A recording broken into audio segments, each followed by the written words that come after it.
Fala galerinha do YouTube, estou trazendo aqui um vídeo aqui como trocar o azuado do escapamento original. É só você vir aqui, pôr a arruelinha no buraquinho da saída do escapamento, ó. Tá vendo aqui? Se dá pra ver aqui direito. Aqui é só você vir. Se não couber, é só você passar as partes da arruelinha no esmeril até ela couber aqui, se encaixar direitinho. Aqui vou estar ligando pra vocês verem como é que fica.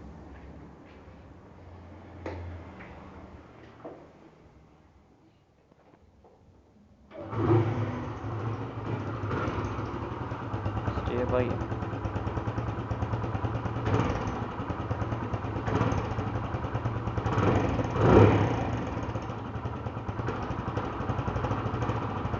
É isso aí, galerinha.